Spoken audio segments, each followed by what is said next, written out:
ഒരു ആർട്ടിസ്റ്റ് എന്ന നിലയിൽ ഇപ്പം കലാമണ്ഡലം രാജശ്രീ ആണെങ്കിലും ജാനകി/ആൽവി ആണെങ്കിലും ഒരു ആർട്ടിസ്റ്റ് എന്ന രീതിയിൽ ഭയങ്കര വ്യത്യാസമുള്ള ക്യാരക്ടേഴ്സാണ് രണ്ടും തമ്മിൽ. കലാമണ്ഡലം രാജശ്രീ വേറൊരു ടൈപ്പ് എന്ന് വെച്ചാൽ അവളെ കഴിഞ്ഞൊരു ഇന്നസെൻ്റ് ആയിട്ടുള്ള കുട്ടി ലോകത്തുണ്ടോ എന്ന് സംശയമാണ്. അങ്ങനത്തെ ഒരു ഇന്നസെൻ്റ് ആയിട്ടുള്ള ക്യാരക്ടറാണ്. ജാനകി ഏകദേശം രാജശ്രീയോട് അടുത്ത് നിൽക്കുന്ന ക്യാരക്ടറാണ്.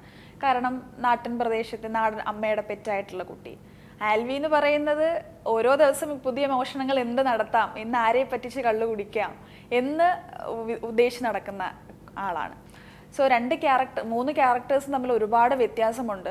അതുകൊണ്ട് തന്നെ ഇപ്പം ഫസ്റ്റ് മൂവി ലാൽ ജോസ് സാറിൻ്റെ കലാമണ്ഡലം രാജശ്രീ ഞാൻ ചെയ്യുമ്പോൾ ശരിക്കും ഒന്നും അറിയില്ല, അഭിനയത്തെ പറ്റി ഒരു കാര്യവും അറിയില്ല. ലാൽ സാറ് പറയുന്നത് അതേപടി ചെയ്യാന്നല്ലാണ്ട്, അല്ലെങ്കിൽ സാറ് വേറെ എന്തെങ്കിലും ചെയ്താൽ കുറച്ചും കൂടി ബെറ്റർ ആക്കുമോ, എല്ലാം ചോദിച്ചിട്ട് മാത്രമേ ചെയ്യാൻ കഴിയുന്ന ഒരു കുട്ടിയാണ് ഞാനന്ന്. പക്ഷെ എനിക്ക് തോന്നുന്നു ഇതിഹാസയിലേക്ക് എത്തിയപ്പോൾ ഇടയ്ക്ക് 3-4 പടങ്ങളുടെ എക്സ്പീരിയൻസ് ഉണ്ടെങ്കിൽ പോലും ജാനകി ചെയ്യാൻ ഞാൻ ഓക്കെ അറിയാം. ഇത്രയും ചെയ്ത മൂവീസ് ആണെങ്കിലും ഒരു നാടൻ കുട്ടിയായിട്ട് ചെയ്യാൻ വലിയ പ്രശ്നമില്ല. പക്ഷെ ആൽവി ചെയ്യുന്ന സമയത്ത് അങ്ങനെ ആയിരുന്നില്ല.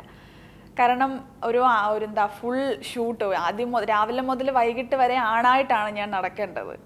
അല്ലെങ്കിൽ നമ്മൾ ഇപ്പം ശ്രദ്ധിച്ചിട്ടുണ്ടെങ്കിൽ ഇപ്പം ഷൈൻ ചെയ്യുന്നത് ശ്രദ്ധിച്ചാണ് ഞാൻ കൂടുതൽ ഒബ്സർവ് ചെയ്തിട്ടുള്ളത്. ഷൈനെയാണ് ഞാൻ നിരീക്ഷിച്ചിട്ടുള്ളത് കൂടുതൽ. സോ അത് ശരിക്കും പാടുള്ള കാര്യമാണ്. കാരണം എൻ്റെ ഡയറക്ടർ തന്നെ പല ഇൻ്റർവ്യൂവിലും കാര്യങ്ങളിലും ഒക്കെ പറഞ്ഞു, ഓക്കെ ഒരാണിന് വേണമെങ്കിൽ പെണ്ണായിട്ട് അഭിനയിക്കാൻ കുറച്ച് ഒരു ഷൈ ഫീൽ കൊടുത്താൽ മതി, പ്രശ്നമില്ല. പക്ഷെ ഒരു പെൺകുട്ടി ആൺകുട്ടി ആവുക എന്നുള്ളത് അവളുടെ നിപ്പിലാണെങ്കിലും നടപ്പിലാണെങ്കിലും ഇരിപ്പിലാണെങ്കിലും കുറച്ച് പാടാണ്.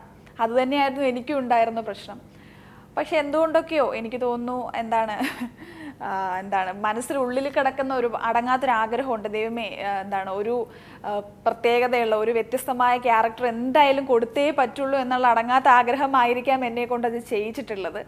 പക്ഷെ എന്തായാലും ഡയറക്ടറിൻ്റെതാണെങ്കിലും ഷൈൻ്റെ ഹെൽപ്പാണെങ്കിലും എന്തുകൊണ്ടൊക്കെയോ അതെനിക്ക് തോന്നുന്നു ഇതുവരെ ചെയ്ത സിനിമയുടെ എക്സ്പീരിയൻസ് കൊണ്ട് ആവണമെന്നില്ല. കാരണം ചെയ്ത ക്യാരക്ടറുമായിട്ട് ഒരു സാമ്യവും ഇല്ലാത്ത ക്യാരക്ടറാണ് ആൽവി എന്ന് പറയുന്നത്. സോ എന്തായാലും പുതിയൊരു എക്സ്പീരിയൻസ് ആണത്. കാരണം ജാനകി എന്ന് പറയുന്ന ക്യാരക്ടർ ചെയ്യാനായിട്ട് എനിക്ക് എക്സ്പീരിയൻസ് ഉണ്ട്. ഞാൻ ചെയ്ത് വന്നിട്ടുള്ള ക്യാരക്ടർ എല്ലാം തന്നെ നാടനാണ്. സോ അതിൻ്റെ ഒരു എക്സ്പീരിയൻസ് ഉണ്ടെന്ന് പറയാം. പക്ഷേ ആൽവി ചെയ്യാനായിട്ട് ഒരു എക്സ്പീരിയൻസും ഉണ്ടായിരുന്നില്ല. സോ അത് ഏറ്റവും കൂടുതൽ എന്നെ ഹെൽപ്പ് ചെയ്തിട്ടുള്ളത് എൻ്റെ ഡയറക്ടറും കൂടെ അഭിനയിച്ചിട്ടുള്ള കോ ആക്ടേഴ്സ് ആണെങ്കിലും. കാരണം എപ്പോഴും ഫീമെയിൽ ആർട്ടിസ്റ്റുകളെക്കാട്ടിൽ കൂടുതൽ എൻ്റെ കൂടെ എപ്പോഴും ഉണ്ടാകുന്നത് ബാലുവും ഷൈനും തന്നെയാണ്. ബാലു ആണ് ഏറ്റവും കൂടുതൽ ഉണ്ടായിട്ടുള്ളത്. സോ ബാലുവിൻ്റെ ഒരു ഹെൽപ്പും നല്ലതുപോലെ ഉണ്ടായിട്ടുണ്ട്. കാരണം ഭയങ്കര കമ്പനിയാണ്. സോ ഒരു ആണ് ചെയ്യുന്ന അല്ലെങ്കിൽ ആണ് ഇടിക്കുന്ന ഒരു സംഭവമാണെങ്കിൽ എൻ്റെ അടുത്ത് എപ്പോഴും പറഞ്ഞിരാനും നീ അത് ചെയ്യുന്നതിനെക്കാട്ടിൽ കൂടുതൽ ഇതിങ്ങനെ ചെയ്യുമ്പോഴായിരിക്കും കുറച്ചും കൂടി നല്ലത്. അല്ലാണ്ട് അവിടെ ഒരു ഈഗോ വർക്ക് ചെയ്യാൻ ശ്രമിച്ചിട്ടുണ്ടെങ്കിൽ അത് ഒട്ടും നടക്കില്ല. അയ്യോ അങ്ങനെ ചെയ്തിട്ടുണ്ടെങ്കിൽ അവൾ കുറച്ചും കൂടി ബെറ്ററായി ചെയ്തു പോകും, അപ്പം ഞാൻ കുറച്ച്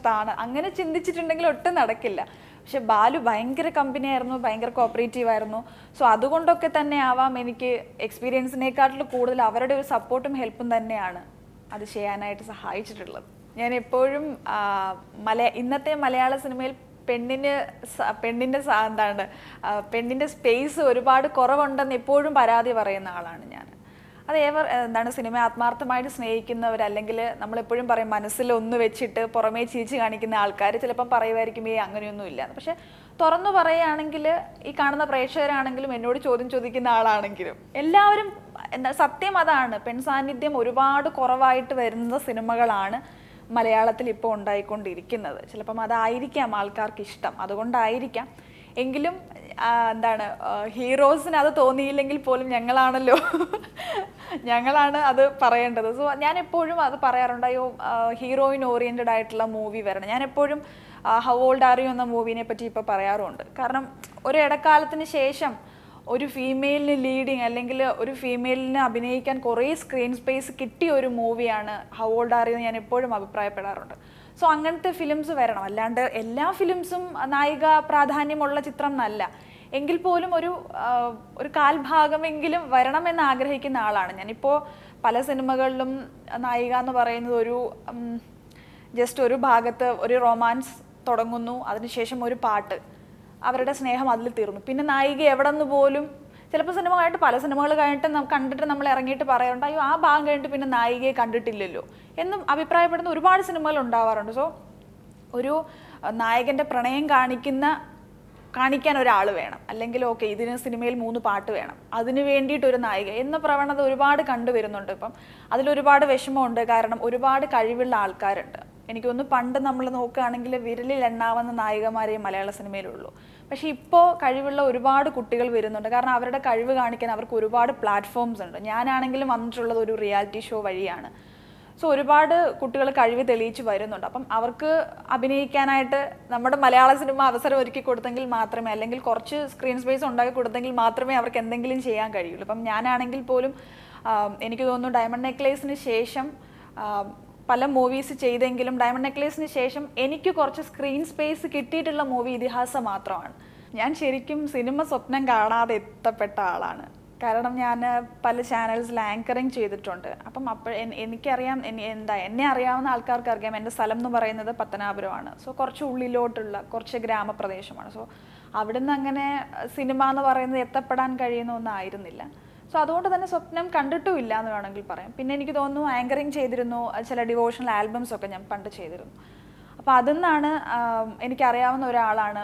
ഞാൻ വന്നതും മറ്റൊരു ചാനലിലെ റിയാലിറ്റി ഷോ വഴിയാണ്. സോ അതിൻ്റെ ഓഡിഷൻ നടക്കുമ്പോൾ അവിടെ നിന്ന് തന്നെ എനിക്കറിയാവുന്ന ഒരാളുണ്ടായിരുന്നു. സോ അവർ വിളിച്ച് പറഞ്ഞിട്ടാണ് ഇങ്ങനൊരു ഓഡിഷൻ നടക്കുന്നു, അതും ലാൽ ജോസ് സാറിൻ്റെ നായികയെ കണ്ടുപിടിക്കാനുള്ളൊരു റിയാലിറ്റി ഷോ ആണ്.